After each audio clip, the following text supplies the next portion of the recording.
नमस्कार, मैं केशव राय। 7 तारीख को हम एक राइटर्स रूम पर एक चर्चा करने वाले हैं। उसमें जाने माने लेखक और निर्देशक अपनी अपनी बात रखेंगे और आज हम लेखक व निर्देशक अरशद सैयद साहब के ऑफिस में हैं, उनसे बातचीत करेंगे। उन्होंने तीनों मीडियम में काम किया है, टेलीविज़न, फिल्म और इन दिनों जो वेब सीरीज का धमाका है, पूरा यूथ वेब सीरीज देख रहा है, या अब यहाँ तक कि परिवार भी देख रहा है घरों में। तो और 7 तारीख को सर वहाँ वक्तव्य देने आएंगे, उस 7 तारीख को भी आप सुनेंगे और आज सर से वार्तालाप। नमस्कार सर। नमस्कार सर। आपने अपना बहुमूल्य समय दिया, इसके लिए धन्यवाद सर। नहीं, आपको बहुत धन्यवाद, आप इतनी दूर से यहाँ सर। आप तीनों मीडियम में आपने काम किया है, टेलीविज़न, फिल्म और वेब सीरीज। जी। तो हम जो ये कार्यक्रम कर रहे हैं राइटर्स रूम, ये जो कॉन्सेप्ट पर भी आपने काम किया है जी। तो राइटर्स रूम के बारे में आप बताइए सर, आपने कब काम किया और कौन सा काम किया था, कैसे किया था? Sir, writer room basically Hindustan में कोई नई बात नहीं है। इसको बस इसका नाम पहले अलग होता था। इसमें हम स्क्रिप्ट सिटिंग कहते थे इस टर्म को। जब फिल्में बनती थीं और बाकायदा राइटर आते थे, नीचे गद्दियाँ प्रोड्यूसर के ऑफिस में, आप काफ़ी वाकिफ़ होंगे, और राइटर, प्रोड्यूसर के असिस्टेंट वगैरह, डायरेक्टर वगैरह सब बैठते, वो एक माहौल बनता था, स्क्रिप्ट सेशंस होते थे। तो उन दिनों का राइटर्स रूम था।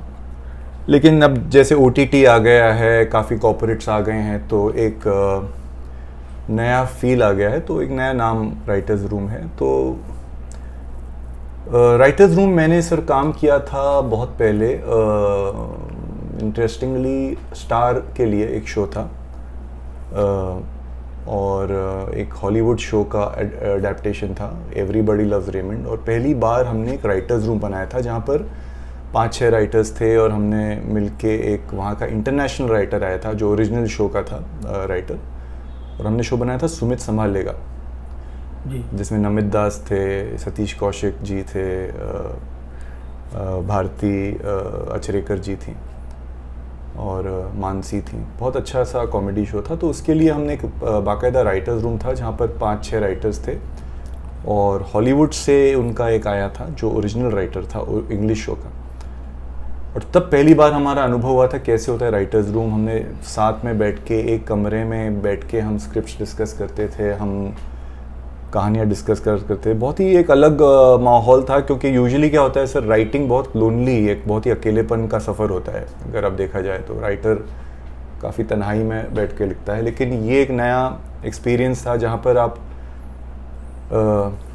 अपने जैसे 4-5 और लोगों के साथ मिलकर कहानी बनाते हो, फिर उस कहानी को बिल्ड करते हो, और फिर आखिर में जाके आप जब एक कहानी तैयार हो जाती है, फिर हम डिसाइड करते हैं कि ये कहानी कौन लिखेगा, ये लिखेगा, वो लिखेगा, ये लिखेगा, और फिर वो जाके आप डेवलप करते हो।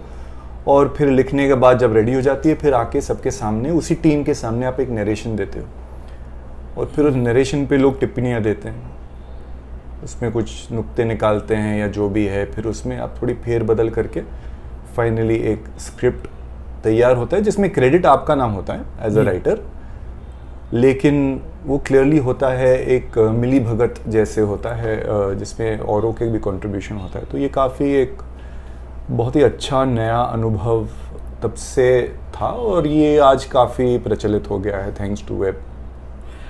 सर, BR चोपड़ा साहब का इस समय में भी PRO था जी।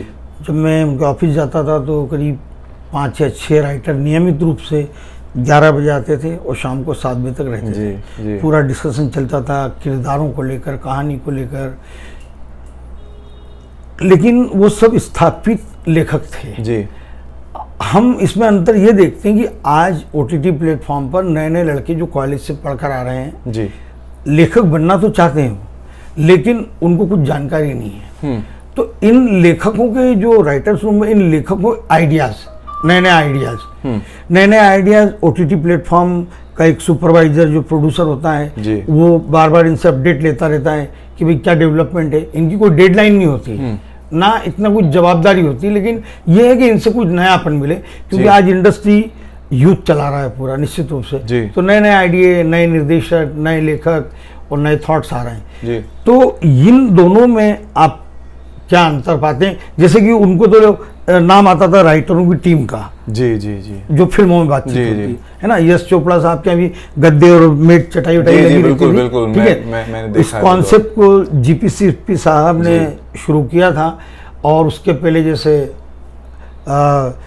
जावेद अख्तर, सलीम जावेद ये से तो सर ये के आसिफ के टाइम से भी है ये तो, मतलब जब मुगल आजम लिखी भी जा रही थी तब भी राइटर्स रूम ही हुआ करता था, बहुत सारे राइटर्स होते थे और सब कंट्रीब्यूट, तो ये कोई नई बात नहीं है हमारे लिए। तो ये राइटर्स रूम ओटीटी प्लेटफॉर्म ने दिया या हॉलीवुड का नाम है ये?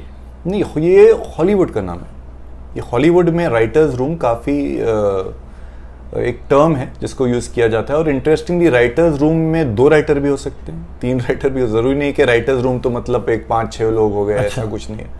आप और हम मिलके लिखेंगे तो हो गया राइटर्स रूम ना, राइटर और 2 राइटर तो राइटर्स हो गया प्लूरल।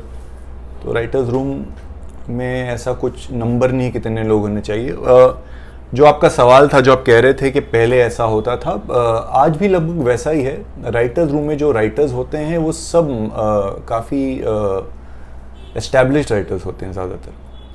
तो ये नए नए लड़कों को हम सुनते हैं, नए नए लड़के सर होते हैं वो, लेकिन वो उस लेवल पे होते हैं, वो इंटर्न्स पे होते हैं, वो असिस्टेंट राइटर्स होते हैं, एसोसिएट राइटर्स होते हैं, लेकिन और ऑल्सो एक इस कमरे में एक हेड राइटर होता है, हमेशा हेड राइटर होता है, या फिर एक शो रनर होता है। शो रनर एक नया टर्म जो आप अक्सर अब आजकल काफ़ी सुनेंगे। शो रनर वो होता है बेसिकली करता धरता होता है, क्रिएटिव डायरेक्टर जो शुरू से लेके अंत तक पूरे शो को देखता है कि वो जो शो का सुर ना हिले।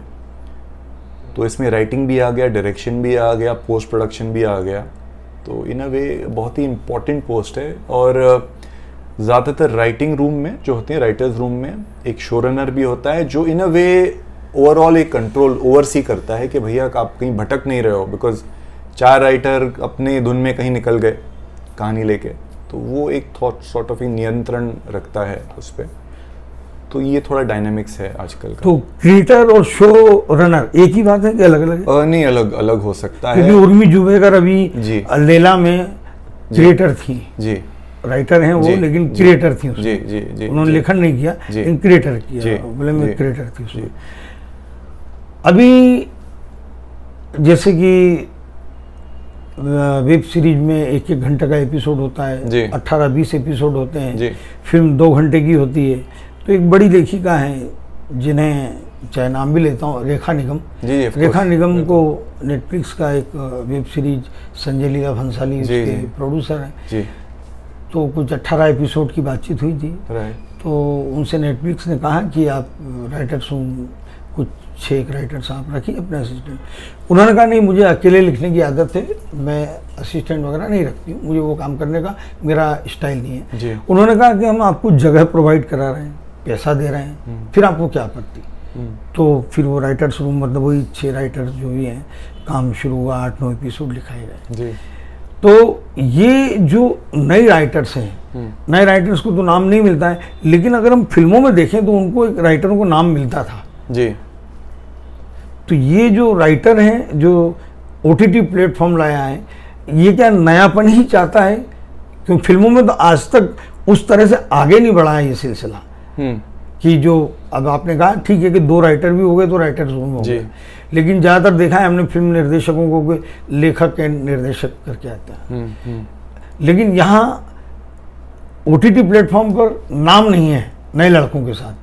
तो क्या इनके आइडियाज या ये जो राइटर्स रूम जिस तरह से काम कर रहे हैं, इसका फायदा ओटीटी प्लेटफॉर्म के कंटेंट में नजर आता है? नहीं, इसलिए ये तो मैं इसमें कुछ सही गलत नहीं कहता हूँ। ये जैसे आपने जैसे रेखा जी का एग्जाम्पल दिया, ये हर राइटर का अपना एक तरीका होता है काम करने का। कुछ लोग अकेले काम करना पसंद करते हैं, कुछ लोग चाहते हैं कि हम टीम में काम करें।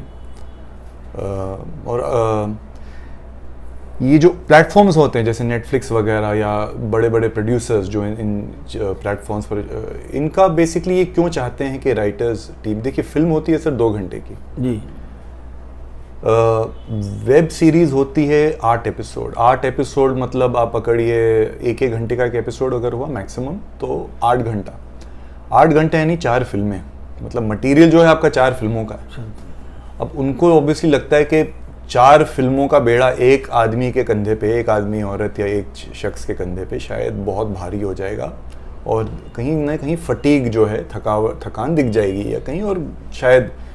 तो बेटर हो कि इसको आप बांट दें, आप उस भार को उठाने के लिए और लोग आएँ। और क्यों काफ़ी बहुत ही एक्सटेंसिव राइटिंग होती है सर, वेब सीरीज़ की राइटिंग ये आसान नहीं है, बहुत ही मुश्किल होती है क्योंकि 8 घंटे का मटेरियल, क्योंकि टेलीविज़न की अलग राइटिंग होती है, वहाँ आपके पास आधा घंटा है, आधा घंटा क्या 22 मिनट का एपिसोड होता है, अगर आप डेली सोप पकड़े या कोई सा भी 22-23 मिनट का एपिसोड है, तो उसमें तो आपका एक खेल है जी। कुछ ना कुछ होता रहता है, म्यूजिक है, एक्टर्स है, और उसमें तो एक बार वो ऑटो पायलट पे चल जाता है। अगर समझो कोई भी सीरियल 400 एपिसोड चल गया, 200 एपिसोड, 300, तो एक्टर को खुद पता है उसके क्या करना है, डायरेक्टर को पता है, वो ऑटो पायलट पे चलता है। वो बहुत ही एक अमेजिंग स्पेस है वो। वेब सीरीज ऐसा नहीं, वो आपको फर्स्ट सीन से लेके आपको पता है कि होना चाहिए कि लास्ट सीन में क्या होने वाला है, 8 एपिसोड बाद, 8 घंटे बाद। तो इसका डिज़ाइनिंग बहुत ही इंट्रिकेट होता है, बहुत ही एलैबोरेट होता है। तो इसलिए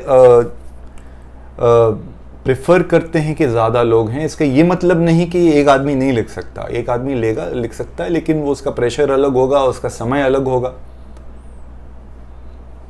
तो मसलन अगर मैं अकेला 10 एपिसोड लिखूं, मुझे कितना टाइम लगेगा? मैं 1 लिखूंगा, 2, लेकिन अगर 10 राइटर 10 एपिसोड लिखें तो साइमल्टेनियसली लिख रहे होंगे, राइट? तो पहले डिस्कशन होगा, तो वो उसमें समय कम लगता है। तो ये काफ़ी फैक्टर्स होते हैं जिस वजह से प्रेफर करते हैं कि एक राइटर्स रूम हो जिसमें एक और दूसरा क्या है, आइडियाज़ का आदान प्रदान होता है, विचारों का अलग अलग। मैं बैठता हूँ, किसी और मेरी एक थिंकिंग है, सामने वाले की अलग थिंकिंग है, कभी कभी क्लैश भी होता है, लेकिन जैसे हमेशा मतलब क्रिएटिव डिस्कशन में, क्रिएटिव कॉन्फ्लिक्ट में नतीजा हमेशा अच्छा ही निकलता है। कुछ मतलब जब तक बहस नहीं होती तब तक कुछ अच्छा निकलता नहीं, अक्सर हमने देखा है। ये अक्सर फिल्मों भी देखा है, राइटर में और डायरेक्टर में या 2 राइटर्स होते हैं, तो ये काफ़ी एक डिज़ाइन रहता है बेसिकली इसमें। बस लेकिन एक बात मैं ये कहूँगा कि राइटर्स रूम में या तो बनाने के लिए सबसे पहले आपको बहुत लाइक माइंडेड लोगों को साथ लाना चाहिए, मतलब लोग जिनका थोड़ी जहनियत सिमिलर है। अगर तो अलग ही मानसिक उसके अलग लोग ले आए आप, तो फिर प्रॉब्लम हो सकता है। फिर उस कमरे में आपने कबूतर डाल दिया और एक चील डाल दी, तो आप समझ रहे हैं क्या हो रहा है। तो आपको लाने पड़ेंगे, तीतर लाने पड़ेंगे, बटेर लाने पड़ेंगे, कबूतर लाने पड़ेंगे, तो फिर माहौल एक अच्छा बनेगा आपका। तो बहुत सारे फैक्टर्स हैं इस सबको सेटअप करने के लिए। लेकिन OTT प्लेटफॉर्म पर आपको लग रहा है सर कि स्टेब्लिश राइटर्स एक साथ 4-5 राइटर्स मिलकर लिखते हैं कोई प्रोजेक्ट, ऐसा है? मुश्किल है इंडिया में ये, मेरे हिसाब से ये थोड़ी नई प्रथा है। ये जो OTT की बात कर रहा हूँ मैं जी, क्योंकि हमारा अगर आप देखें, ऑब्वियसली फिल्में हो गई, ज़्यादातर राइटर्स अकेले लिखते हैं। जैसे जो भी नामी राइटर्स जिनको आप जानते हैं, तो वो अपना स्पेस में लिखते हैं। और हमारा जनरली हॉलीवुड में जैसे राइटिंग एक ही होती है, यहाँ पर 3 टुकड़े होते हैं, एक स्टोरी होती है, फिर स्क्रीन प्ले होता है, फिर डायलॉग होता है। तो मुश्किल से 3 राइटर हो गए। एक स्टोरी राइटर हो गया जिसने स्टोरी करके ख़त्म करके, तो हमारा हमेशा सेटअप वैसा रहा था। ये इन अ वे OTT की वजह से एक नया वो हुआ है, जिसमें प्रॉब्लम सर अक्सर ये होता है, आई गेस, जहाँ ईगो आ गया ना प्ले में, कि मैं उसके साथ क्यों काम करूं, मैं उसके साथ क्यों बैठूं, मैं, तो फिर पक्का दिक्कत होती है। वेब सीरीज में तो नहीं होता ना सर ये OTT? नहीं, मैं वेब सीरीज की बात कर रहा हूँ। होता वेब सीरीज में अगर आप 2 बड़े राइटर्स जो जेन्युइनली बहुत इंडिविजुअल, जो कहते हैं ना इंडिविजुअलिस्टिक राइटर, लेकिन मुझे आपको लगता है कि 2 बड़े राइटर मिलकर कोई OTT के लिए सर होने को तो सब हो सकता है सर। ये सब इंडिविजुअल पे ये हुआ भी है, बिल्कुल हुआ है। अच्छे राइटर्स आए हैं, साथ जुड़े हैं, लेकिन ये सब इंडिविजुअलिस्टिक पर्सन पे होता है। इसमें मतलब आप कितने ओपन हो किसी और के साथ काम करने के लिए, चाहे वो आपसे कम अनुभव वाला हो या आप जितना हो या आपसे ज़्यादा हो, अनुभवी हो। तो वो आपकी पर्सनैलिटी, आपके पर्सनल ईगो आपका क्या है, आपकी जहनियत क्या है, वो उस पर निर्भर करता है काफ़ी। ये OTT प्लेटफॉर्म की यूथ ऑडियंस नई सोच वाली है जी। तो अगर हम पुराने कोई या तो बहुत सीनियर लेखक को देखें तो क्या नई सोच के साथ नए दर्शक को ला सकता है इसी बिल्कुल बिल्कुल बिल्कुल सर, इनफैक्ट अनुभव से बड़ा कुछ नहीं होता है। अच्छा। मैं तो मानता हूँ कि लेखक जितना, राइटर जितना एक्सपीरियंस्ड हो, उतना मतलब उसने जीवन जिया है सर। जो 25 साल का लड़का लड़की ने नहीं देखा, भले वो राइटर हो, लेकिन जो एक 50, 55, 60 साल का जो राइटर हो, उसने जो आप बीती देखी है ज़िंदगी, कि वो एक बहुत ही अलग रस है। तो अगर आप आज का टैलेंट और ये जब टैलेंट और एक्सपीरियंस को आप जोड़ दें तो उसका नतीजा बहुत कमाल हो सकता है। तो डेफिनेटली ये एक प्रोसेस है। जो बात यही है कि सही लोग और सही एटीट्यूड से आना चाहिए आपको राइटर्स रूम में। अगर आप गलत एटीट्यूड से आए कि ये कौन है, मैं क्या हूँ, मैं ये हूँ, तो फिर आप बेटर हो कि आप ना घुसो उसमें। आपकी क्या राइटर्स रूम ब्रीथ जो क्या? जी ब्रीद। तो उसमें कितने राइटर्स थे? ब्रीद में से सर 4 राइटर्स थे। 4 राइटर्स। कितने एपिसोड थे सर? पहला जो सीजन था वो 12 एपिसोड का था। अभी हम एक आप थे, आपके अंडर में 3 और राइटर थे? नहीं, मेरे अंडर नहीं, सब साथ काम करते थे सर। एक वो टाइटल कैसा गया उसमें सर? जी, टाइटल कैसा आया उसमें? टाइटल तो सर आता है एपिसोड, जो जिसने एपिसोड लिखा है, क्योंकि एपिसोड फिर बढ़ते हैं तो उस हिसाब से टाइटलिंग होती है वगैरह। जी नहीं, तो उसमें जैसे आपने चारों ने मिलकर 8 एपिसोड लिखे। जी। तो वो टाइटल कैसा आया हर एपिसोड में? चारों के नाम आए क्या? हाँ, नाम ये तो डिपेंड होगा, ये तो अभी डिस्कशन होगा, लेकिन जनरली क्या होता है, मैं सामान्य तौर पर ये होता है कि जिसका एपिसोड होता है, नाम या तो साथ में आते हैं सबके जी, और फिर एक अलग भी कभी क्रेडिट आता है एपिसोड रिटन बाय। तो ये डिपेंड होता है, इसका कुछ एक ऐसा कुछ फिक्स क्राइटेरिया है नहीं। वो क्राइटेरिया एक आपने क्या नेगोशिएट किया सामने से, क्या तो, और आपका कंट्रीब्यूशन क्या है उसमें, तो ये काफ़ी उस पर निर्भर करता है। लेकिन जब आपके साथ और राइटर थे तो निश्चित रूप से आपके लेवल के ही होंगे, एकदम नए लड़के? नहीं, अच्छे राइटर। जी नहीं, बिल्कुल। जैसे कुछ नाम बताना चाहें? नहीं, जैसे कि ब्रीद हमने लिखा है, जैसे विक्रम तुली हैं, जो हमारे निर्देशक हैं मयंक शर्मा हैं, प्रिया सगी हैं राइटर, तो सुनील दास हैं जो एसोसिएट राइटर है हमारे साथ जो काम करते हैं।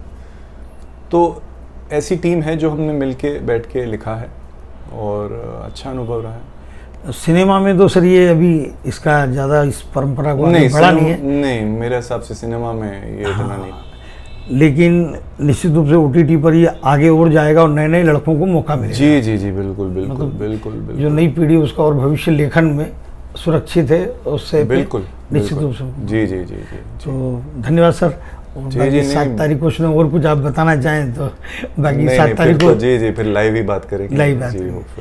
तो धन्यवाद, आपने सुना सर अरशद सैयद साहब को, और 7 तारीख को आप लाइव भी सुनेंगे। धन्यवाद। Thank you sir, thank you.